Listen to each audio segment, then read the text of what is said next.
All right, well, good afternoon to you here as we get into your forecast. I want to show you the temperatures across the nation holding on to 70s and 80s along the northern tier of the nation. We're going to get some 70s out of that today. Some cooler conditions over in California, but warmer conditions down to the south, and that's going to help us warm over the next couple of days as high pressure continues to build.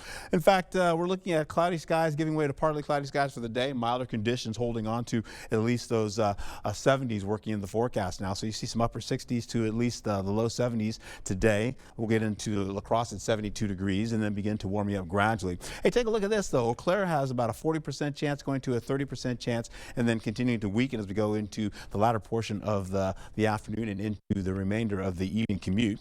And then back over to La Crosse, you're looking at cloudy skies still holding on to mostly cloudy conditions, giving way to some sunshine briefly. And then, of course, we've got limited amounts of rainfall in the forecast for it. It's more of a slight chance. You can see it mostly is scattered up to the north as we go into the 3 o'clock hour.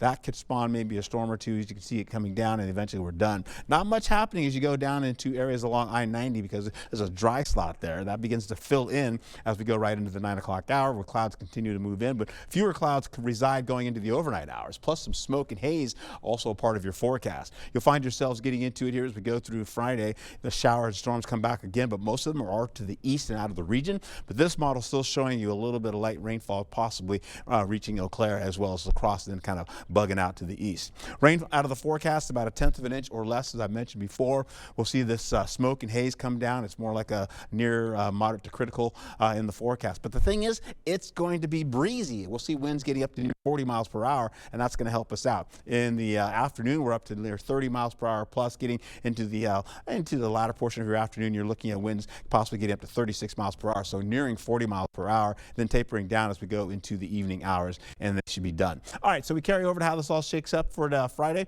We're looking at sunny skies, breezy, gusty conditions, upper 70s to the low to middle 80s possibly. We get into Saturday, we're looking at temperatures around the widespread 70s, getting into some lower 80s. And for Sunday, how about this though? These are the lows. Temperatures still in the 50s, going into some upper 40s there. Once you get into the highs, you're looking at conditions to be like this. Yeah, you look at that. You're looking at the low 80s and of course the middle 80s in the forecast as well for pretty much everyone in our region. We go into Tuesday and Wednesday. Storm activity comes to move in the picture. Some of that's going to be bullseye right on top of us. Over the next few days, expect temperatures to gradually warm. We'll get up to upper 80s. You can see near 90 degrees going into Monday. We have a break with sunshine coming in. Then storm activity comes in for Tuesday, Wednesday, riding right back into Thursday as well with more storms moving in the picture. We'll see. This could possibly be an alert day, but for right now, it looks like it's kind of weakening going into Wednesday. So we'll have more about that coming up for you later on tonight. So have a wonderful day out there. All right, you've got some 70s, 80s, almost 90s. Everybody should be happy, right? I'm trying. That is a good looking forecast. A little bit of rain, a little bit of sunshine. A little bit of everything. Thank you, Art.